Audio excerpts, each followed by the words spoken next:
Okay, hello and welcome to another episode of Hiring and Inspiring. Today's guest is Jay Sullivan. Jay is, well, first and foremost, old friend of mine. He works in the fitness industry. He works as an online personal trainer. Worked in the industry for many years, progressed through the ranks, and he's just moved to San Diego in the US. Been a while since I last caught up with him, so I'm really looking forward to having a chat to him today and talking through his sort of journey, what he's been up to, ups and downs. I'm sure there's been plenty, and I'm looking forward to really getting stuck into learning his sort of wisdom and talking all things sort of fitness and his business. So, Jay, with that introduction, mate, welcome to the show. How are you getting on? Thank you for having me. I'm good. It has been a while.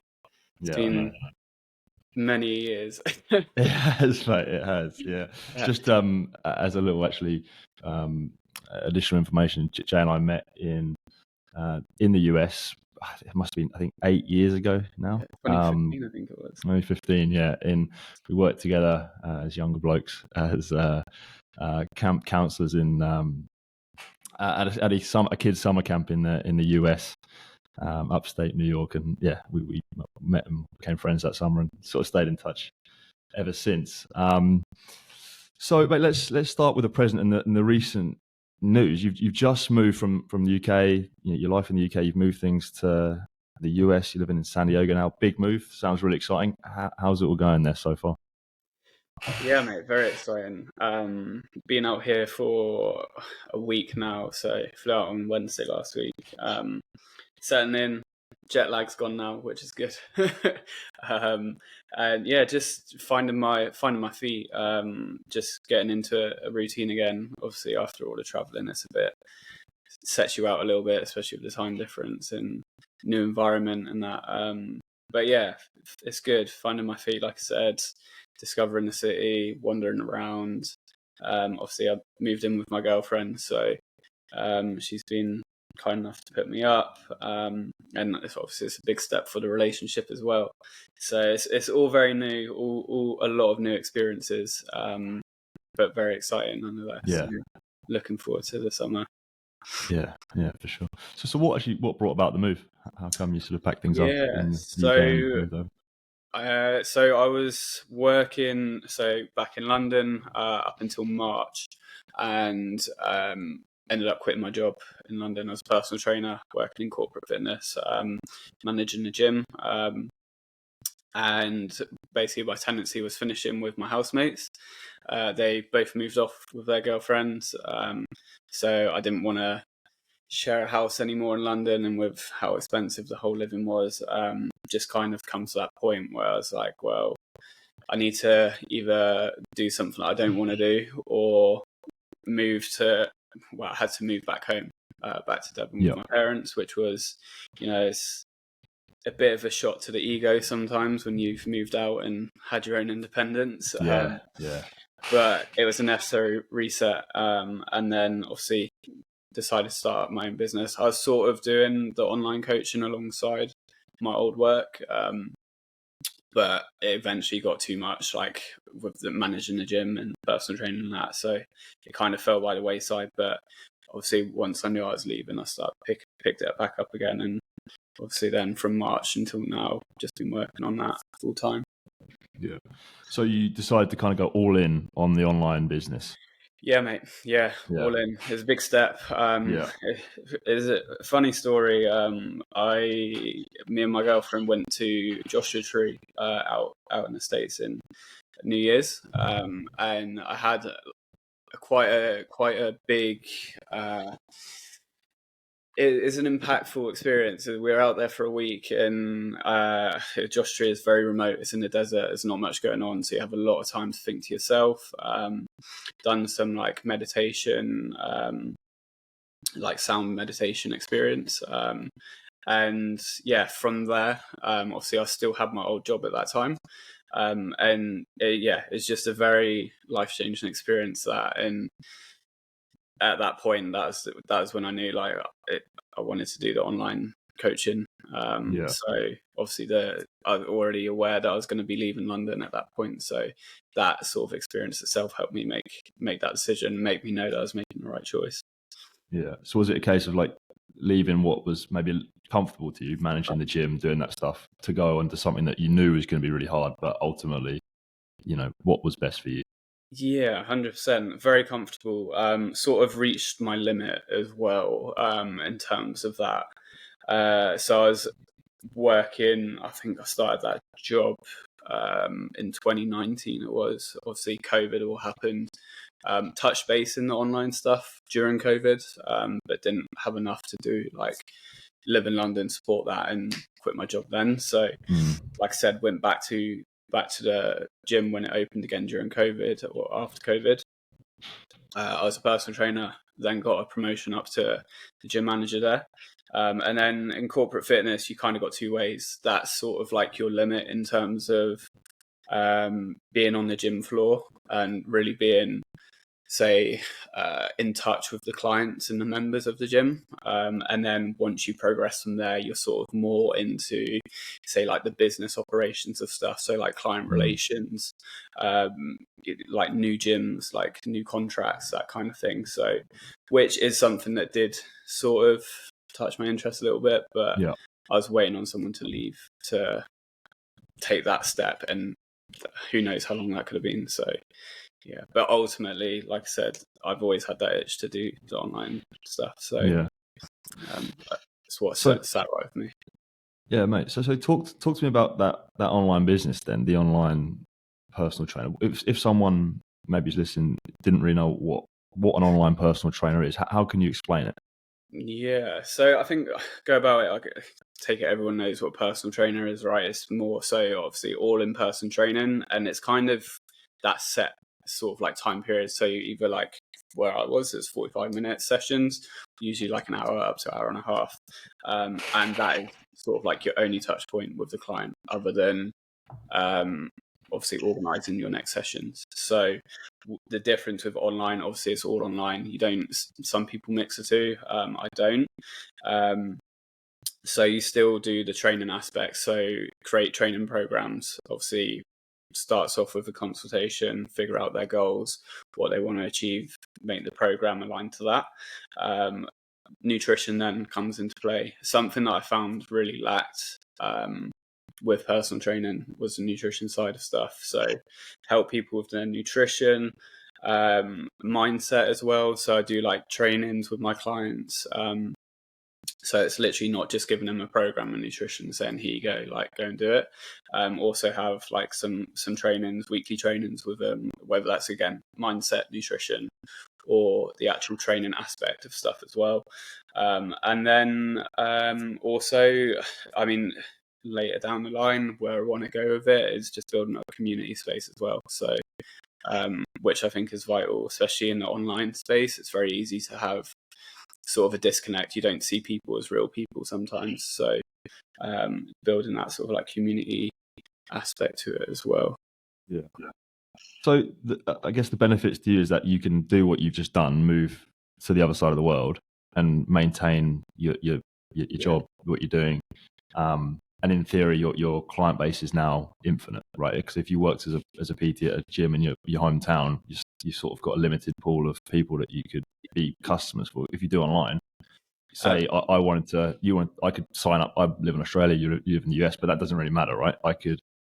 No, not at all. So, like I said, with in-person training, you are limited to your clientele being directly in the area. And then also the biggest limitation is the amount of people you can help. Obviously, you're trading time for money and like time for a service. So, like I said, you've only got, say, like 8 to 10 hours realistically if you're going to kill yourself 12 hours a day of work. It's a very physical job as well. So yeah, like I said, taking that away and being able to reach more people with it, able to help more people, ultimately, and it doesn't matter where they are in the world. Yeah. So yeah, it's the biggest advantage to it. And myself, I can go them where I want to. And at the moment then, like how many clients say do you have at the moment, or what's your max like limit, say, as we speak?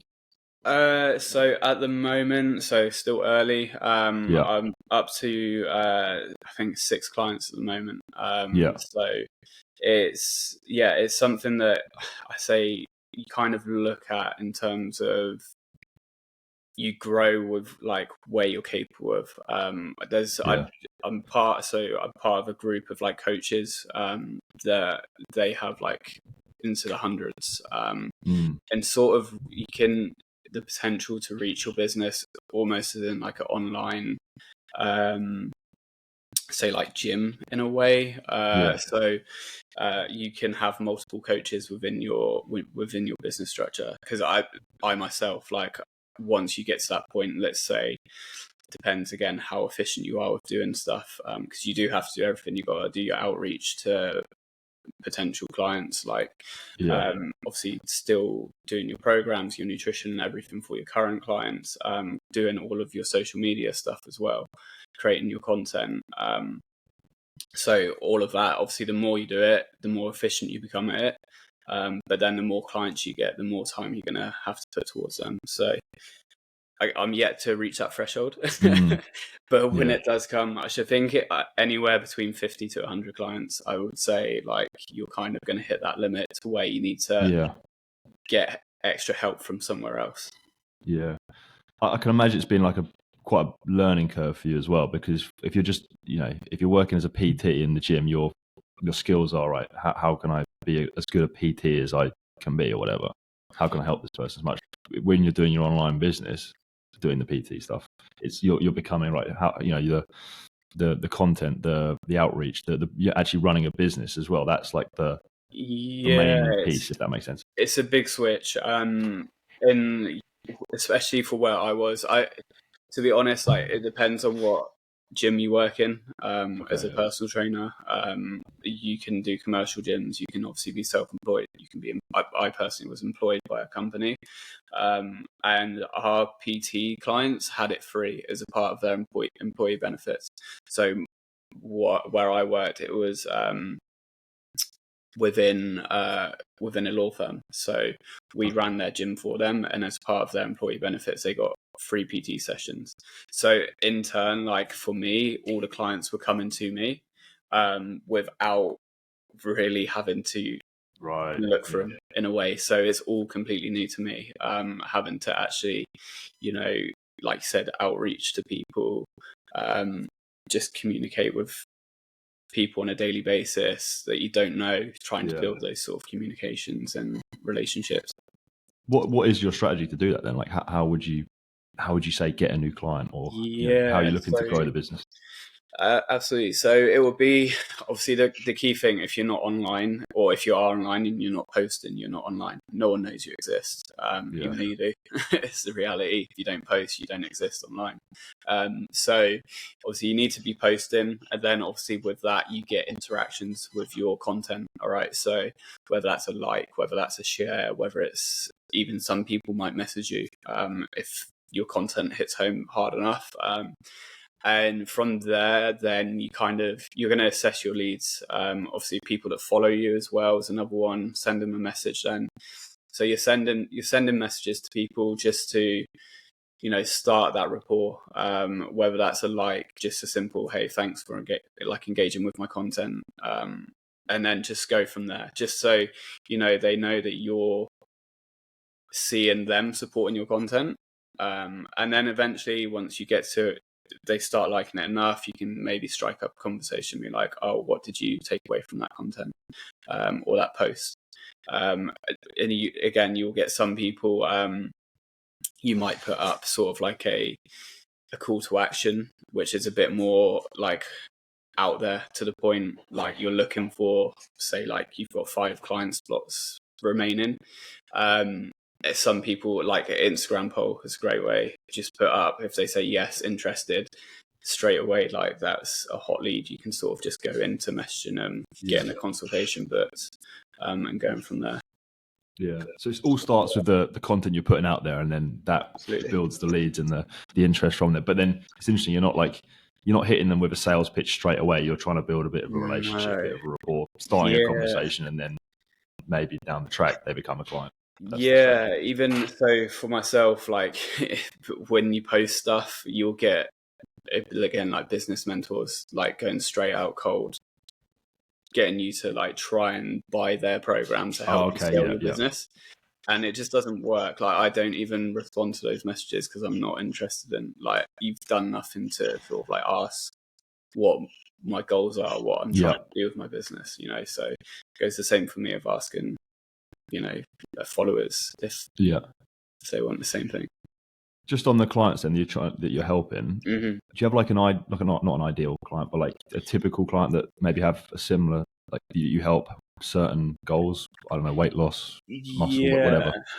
The majority are weight loss. I think it's again, I would say as well in terms of what most people want as well. It's looking further. You need to dig deep into it, like their reason why. Obviously everyone kind of comes to, even as a PT as well, like people come to you and say they want to lose X amount of weight. That's the most common. Everyone wants to lose a certain amount of weight. Not everyone. I've had some that wanted to gain weight as well, gain muscle. But most people will come to you with like, I want to lose weight, which then stems into, well, why do you want to lose weight? It goes a bit deeper. But the majority would be, fat loss. I like to say fat loss. Weight loss isn't so much. You just got to go to the toilet to lose weight. So like fat loss, I'd say phrase it more around that in terms of the clientele. So what, like, say I was a client and I, signed up. I came to you. I was like, Jay, I want to lose some weight, whatever. What would be what sort of experience would I get if I signed up to your online business? Yeah, so from the start off, so let's say you've gone through your consultation, everything's signed up, you're on board. So start off, I use a training app as well. So your whole program will be built inside the training app that I use. And then from there, obviously it's got your training program, nutrition as well. So obviously set up macro goals, calorie goals, depending on what your goal is. Like I said, weight loss client. So again, depends. We might be looking at calorie deficit. Depends where you are. And then so I'll start off with like an onboarding experience as well. So it's very easy to, once you've signed someone, to sort of like lose touch with them. So I have like an onboarding process to talk them through sort of like the first sort of like week, just to get started and get rolled up, through some videos as well into the app. And then from there, it's sort of like a constant communication then. So we do weekly check-ins. That's in the form, like a Google form, just for me to get data on how your week's gone. And then I'll do a video response to that, sort of like, obviously depending on how the week's gone, what we need to do, what we need to focus on for this coming week. Like I said, do the live trainings as well weekly with my clients. So I'll do a Zoom call for them to join in on, pick up a topic. Most of the time that'll come from something, I'll try and pick a common topic that a lot of clients have like all struggled with from that week. That way then, getting attacked by a dog. That way then it's sort of like relatable for everyone. Like a lot of people are going through that. They've struggled with that from the previous week. So and then from there it's also like a constant communication then as well. So we there's a messaging system, just like Instagram message, like we've spoken through. So if you have any questions, anything you need help with, there's that sort of like response through that as well. So I'll get back to all my clients within a 24-hour period. I'm not going to guarantee like an instant response, but it's going to be within a 24-hour response time. So how and then say I signed up for that, how long would ideally I stay with you as like a trainer? Because I would imagine if you've done your job well, like I wouldn't need you forever. Is that right? Yeah, and it's funny you said that, because I say that a lot to my clients as well. Whether that was online or when I was doing personal training in an ideal world, I know I've done my job when you don't need me. That's sort of like, in a way, as great as it is to keep a client forever, because as a paying client, at the end of the day, I'm probably not doing my job. I don't gatekeep any information like at all.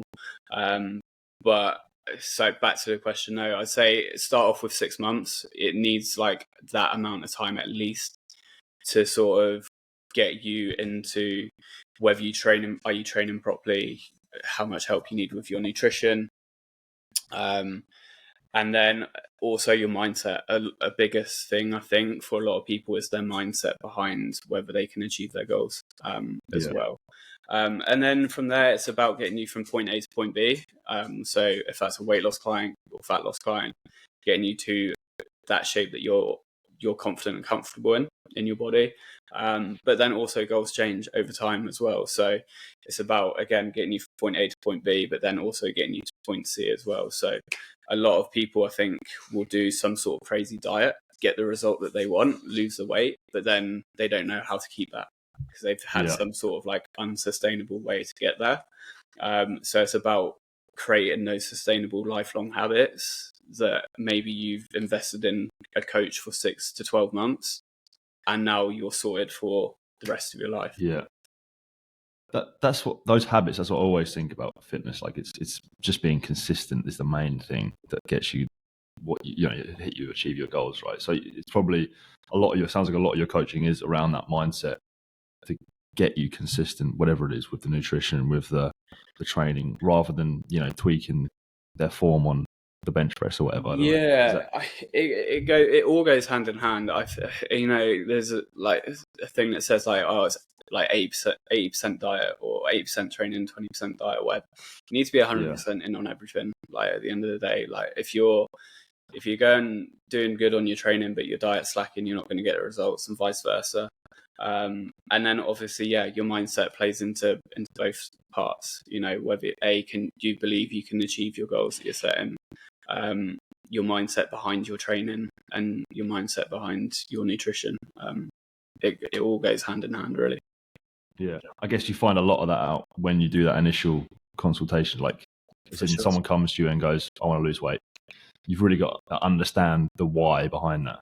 Absolutely, yeah, that's the whole goal as well. And like going back to, you say how you find your clients. Obviously, like you kind of do get, people are very comfortable with telling strangers stuff compared to telling people that's like close relationship with. They'll kind of be quite open with you sometimes. So in that sort of like messaging process, you do find out quite a bit about people.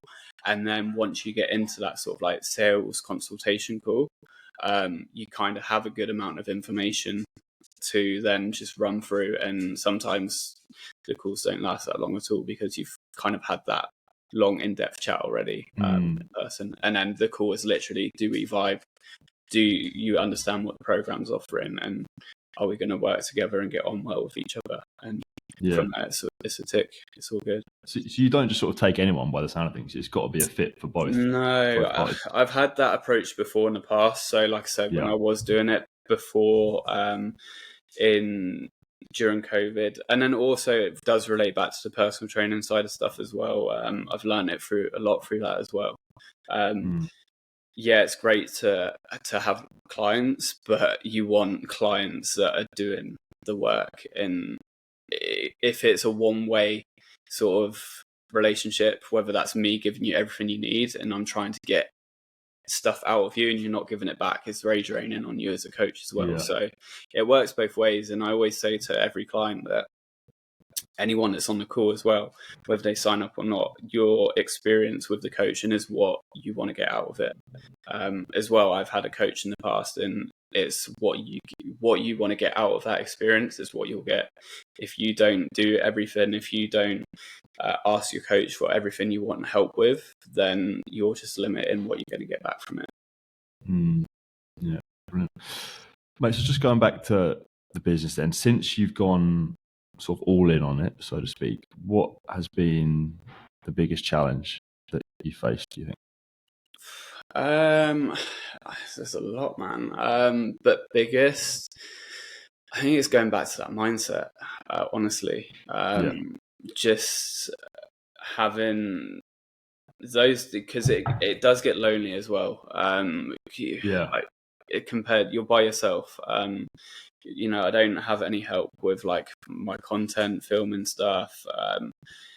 No one's doing the other work for me. I don't work in a like community space or anything, a shared workspace. So it does get lonely in those days where, like, you know, you're not feeling your best, which goes for the same with training as well. Those days when you're not feeling the best, it's just about showing up and getting, say, like your bare minimum tick list done. Yeah. And those days when you do feel good are the days that you excel and try and push further. Yeah.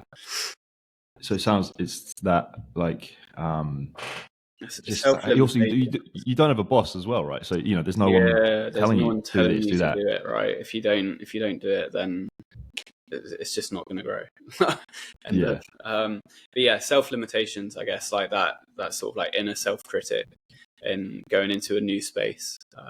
Just knowing that you're what's driving you then? Like when you say you wake up in the morning, you have a bit of one of those days where you're not feeling it, you don't want to do whatever, you know, create that content and outreach to those clients. What's pushing you? What's your why at the moment for this business? It's helping people at the end of the day. Like that's what I enjoy. It's why I got into the fitness industry in the first place. I was passionate about fitness, passionate about training, and I just wanted to use that in order to help change other people's lives. It's done so much for me. It's changed me as a person. I'm sure, like, if we were to meet up now, you'd see how much I've changed over the past, like, from 8 years or whatever it's been. I'm not the same person. And from when I first got into training to now, it's just helped me so much in terms of, like I said, mindset of stuff. And yeah, it's just showing up for yourself and knowing I have a vision that I want to take it to, and it's just knowing if I don't do that, then I'm not going to get there. And there's people out there that need my help, and they're not getting it. So I'm just doing a disservice to other people, as well as myself. That's actually where I was going to go with the sort of next few questions, like away from your business, away, you know, more onto you and your journey that you've taken. I know obviously fitness has been a huge part of your life, and it's sort of become a hobby and into your career. What has it, you know, those changes that you've mentioned there over the last, you know, however long, 5, 6, 7, 8 years, how has it changed you, would you say? It's kind of given me a purpose, for sure. I think before I kind of got into the gym, even when I went to like university, that's when I first got into training. I'd done a little bit before, but it wasn't anything crazy. And then I played football up until I was like 21. After uni, stopped playing football, and I had that sort of like competitive space gone, that physical competitive space gone, which would be my like place for like 20, or I haven't been playing for 20 years, but like 18 years, let's say. So it replaced that. And then it kind of just started off, I wanted to get bigger and stronger for sport and for football. I was very skinny when I first went to uni, playing against like guys who were like 6 foot plus and, you know, like huge. And I was like, well, I'm just going to get pushed all over the place here if I don't do something. So I started from that. And then I think also I was very shy, not very confident person as well growing up. So it's just kind of given me that, I don't know, just self-belief in myself that if I want to do something and achieve something, I can. And yeah, it's changed over time. I think from where I started to now, obviously I've got into the bodybuilding aspect of it as well. I'm doing my show last year. So it's kind of transformed over time. And I think that's important for a lot of people as well. Like your goals and your purpose behind your training can change. So it doesn't always have to stay the same. And I'm kind of at that point now where I'm here on the point where, do I make another transition with my training? Do I want to sort of do bodybuilding anymore? So it can always change as well. That the show you mentioned there, the bodybuilding show you did last year, talk to me about that. How was that experience? Amazing. Yeah, it was awesome. So a little backstory. So going back to, I think 2018. I think it's after camp though. So there's a guy called Christian Guzman. He's huge in like fitness and social media. I started watching his YouTube videos, and that's kind of like what first got me started like serious into the gym, I guess. And he eventually, like, he does this YouTube series like every year, where he competes himself. So he just documented 90 days, and encourages people to follow along. And I think it was 2019, I think, or 2018, I can't remember. I done an online competition that he done. And once I'd done that, I was like, sick. Like, I really enjoyed this. I sort of treated it like a bodybuilding prep, but it's more of just like a transformation challenge. I didn't compete or anything. And I was like, I really enjoyed that. Like, just pushing myself, just learn a lot about yourself. So I was like, sick, I'm going to do his show. He started up his own show in the US, in Houston. So I was like, I'm going to do that. And lo and behold, COVID stopped me. At the time, I didn't realize it was the first opportunity I really had to actually fly out there and do it. So it's like 3 or 4 years since then. And yeah, flew out to Houston, competed. Amazing experience. It's kind of different to like a normal bodybuilding show. It's not like a federation or anything. It's just him that he set up. And there's a lot of like transformation stories and like personal stories that people have, which is very inspiring. And it's a whole weekend event. So he's got a massive gym out there now as well. And it just attracts this like a bunch of like-minded people. And it's incredible environment to be in. But back to like my own personal sort of like journey with that prep. I think at the time I was coming out of like some like personal stuff that I was really going through, and prep's lonely. Like it really is. And at the time, I think I really isolated myself from a lot of people as well during it. And coming out like the back end of it just made me realize how grateful I am for a lot of people in my life that maybe I hadn't really sort of like thanked for, and being as grateful for as I need to be. I just really isolated myself, and go to work. I had to do my cardio like 40 minutes to an hour a day eventually come the end of prep. Then you come home from work and I was just prepping my meals like for it. And then that was pretty much my day. I'd wake up, cardio, go to work, come home, cook my meals, prep my meals, and then wake up and do it again for like 16 weeks straight. So you really do isolate yourself. I had my housemates ask me to go out all the time, and I was like, dude, I can't. Like, I'm not. I could at the start, I could have, but I just said no. I didn't want to. I was just zoned in on that goal. And once it comes to it, one of my housemates actually flew out with me, which was like so grateful he came as well. It so happened like he was working in the same area at the time, so he flew out. I got to share that experience with him, which was it was awesome. And there's a moment like before I stood on stage, like you're waiting. So if no one knows how it sort of works, you sort of like wait behind stage for them to call your category up to go in, and then you walk in behind stage. You do sort of like a pump up. They have some weights. You get a bit of a pump on before you go on and pose. And in that, like they lined everyone up by numbers, like in the line, before going behind the stage to get like pumped up. And I just had this like, I don't know, almost like an out of body experience. Like it's the most peaceful like I've ever been with myself, like just knowing that I fully committed to myself, and saw it through to an end goal. And yeah, I was just, I don't know, almost in like a meditative state, like even though I was just standing there like and then just waiting. But it's just, I don't know, it's just a moment of peace that was very uplifting. And almost that was when you could have been or should have been the most nervous. Yeah, absolutely. I think it as well, like, I think that was the reason why I wasn't, is because I literally done everything I possibly could. like there was not one point of that prep that I'd look back at and think I didn't try, like, at all. So I think that it is a cool experience. Very cool. What was the actual better thing, like the result, like how you achieved in the competition, or the fact that I imagine it might be the second one, the actual the process it took to get there? So the ups and downs, the day in, day out, the fact that you committed to it, did the work, and got there. Was that the more rewarding bit? I think again, like, very grateful. I had a coach that, so I was actually going to do the show in 2021, but I couldn't fly out and do it because of COVID regulations.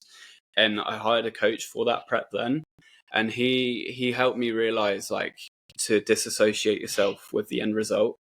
Because and there was at a point in time during that prep that I was like started to think about, where I'm going to place, like, am I going to win? Like, what will I get if I win?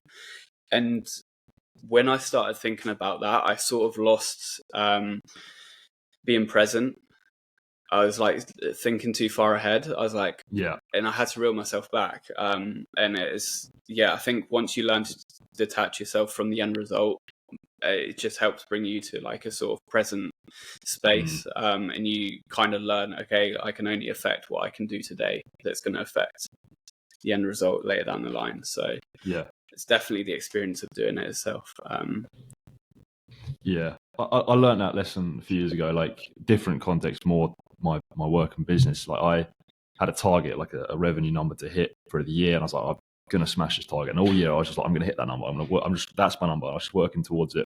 And then had the year went past, got to the end of the year, hit my number, finished up for the year, did it, but it almost, and I was like, this is what I'm working towards all year, but it kind of actually felt a little bit hollow by the end. I was kind of expecting, some whatever fireworks, whatever. I was just kind of like, is this it?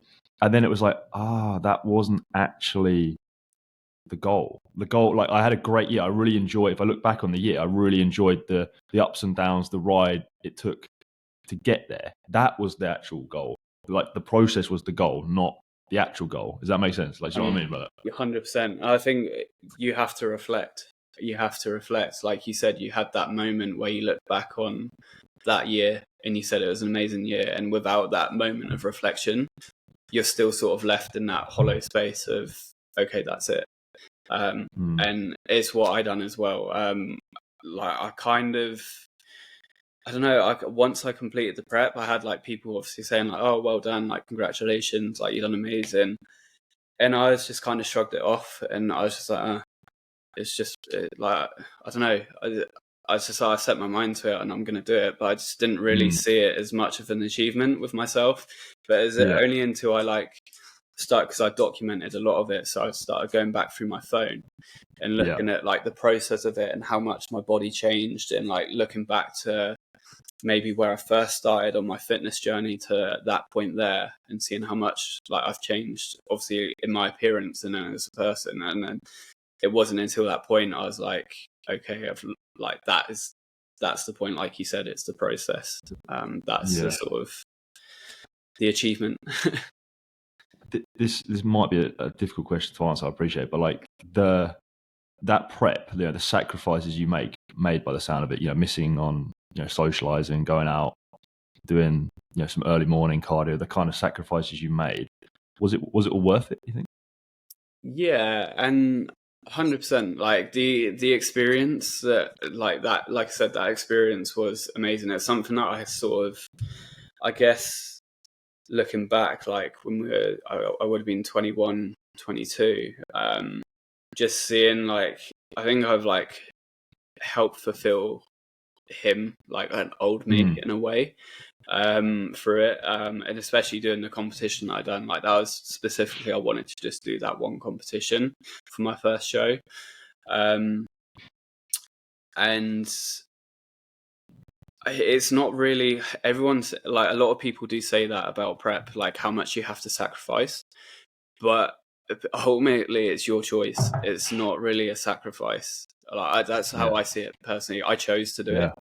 So it's not really, you do have to give up some stuff, but ultimately, if you do want to step on stage and look your best, you should know like what comes with that. Obviously, if it's your first time, then it helps to have a coach or someone in your corner that's been through that experience themselves, and they can guide you. But yeah, it comes with it. I knew what come with it, so it didn't really feel too much of a sacrifice. Yeah, mate. Just going back to, I guess your sort of your whole journey through the fitness industry and your time training and coaching. I know you post on Instagram quite sort of frequently about the lessons you've learned over the years and stuff that you say didn't know as a younger bloke, and the things it's taught you. What would you say? Are there any that really stand out as, say, lessons that you wish you kind of knew? Not wish you knew, but like the main things you've learned that the fitness industry and your training and coaching has taught you over the years. Yeah, so I kind of like break it down into sort of like try and tick like three different aspects to it, I guess. So in regards to, say, like the training aspect, follow a program and like progressively overload on that program. Don't change up your training too frequently.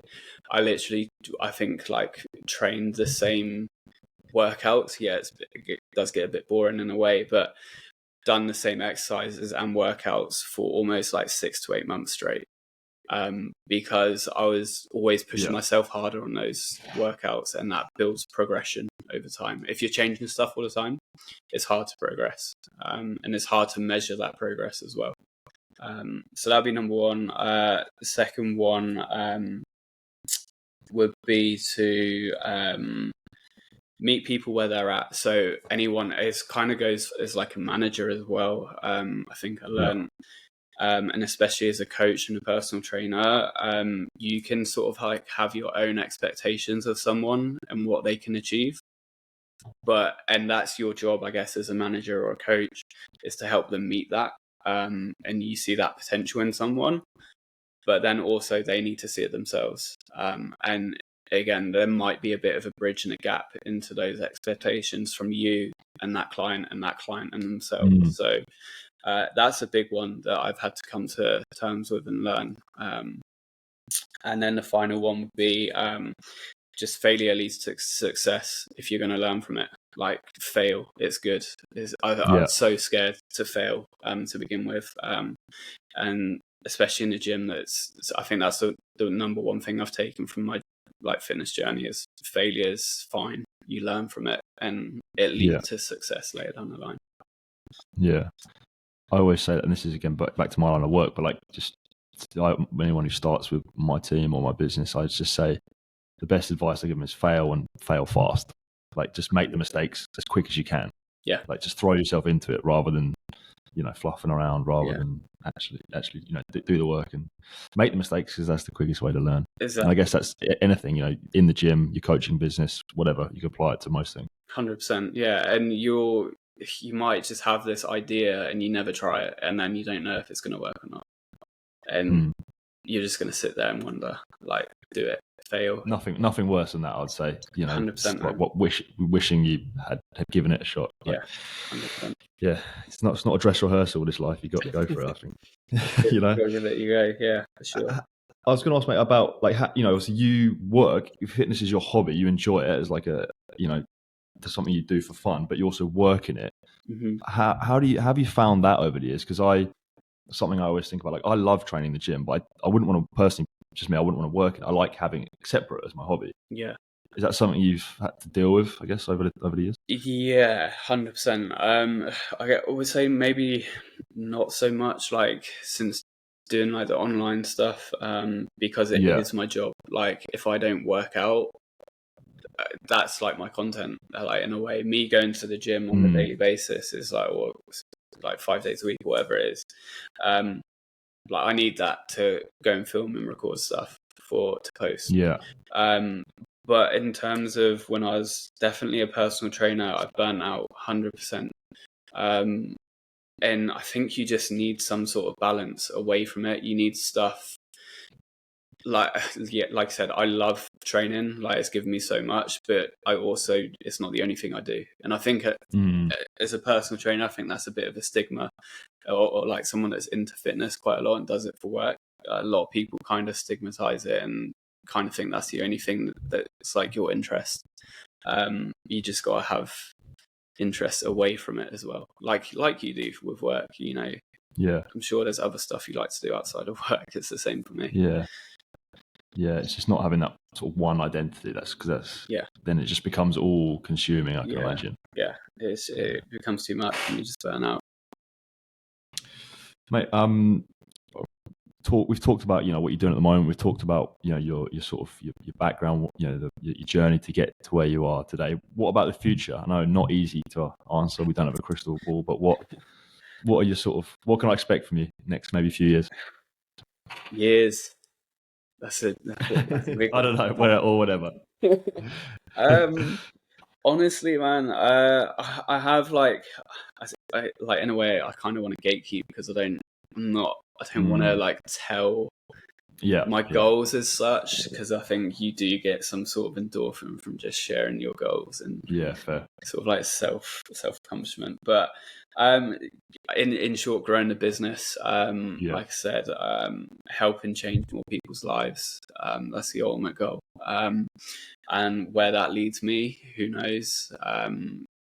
It's funny. I saw like a quote. I can't remember off the top of my head, but it's like if you don't know where you're going, sometimes that's the right path you need to be on. So, and I think that's where I'm at the moment. I don't 100% know where it is, but I just know I just got to just keep going with what I'm doing, and it would take me to the right place. I always think that's the best answer. Who knows? Like, people who have like a set, I definitely want to be doing this by this age, or I'm definitely going to be achieving it.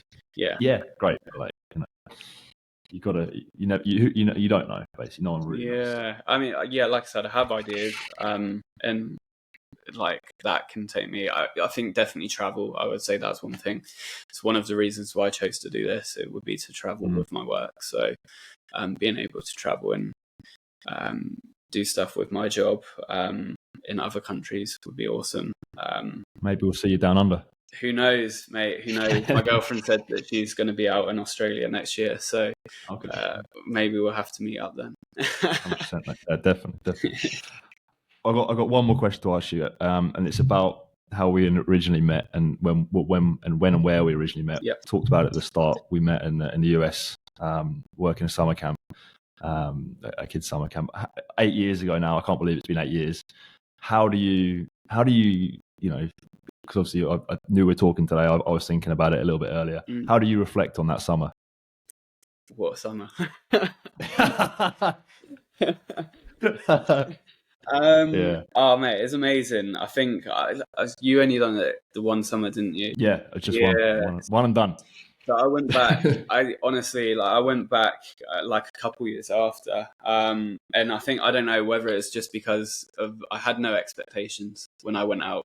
So the first time, and it was amazing. Just first time really being in another country. Like US was somewhere that I always wanted to go. Like going to New York, was awesome, and just traveling after camp with you. It was awesome. Really cool experience. Meet a bunch of different people as well that I most definitely wouldn't have met if I didn't do it. So, and still to this day, have friendships from that summer. So, it was amazing.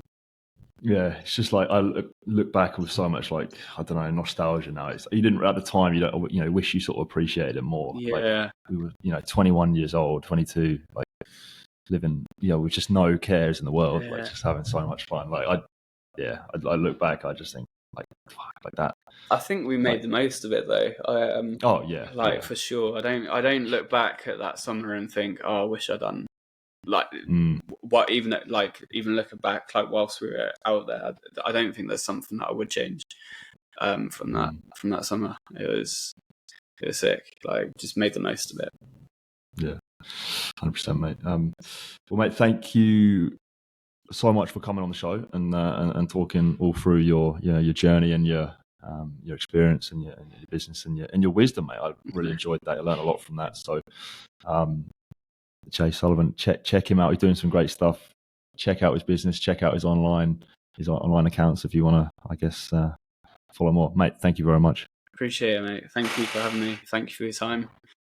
Jay Sullivan _fitness. Little plug. That's where the socials are at. Good man. Good man. Take it easy, lad. But yeah, appreciate you, man. It's been good to catch up and have a chat.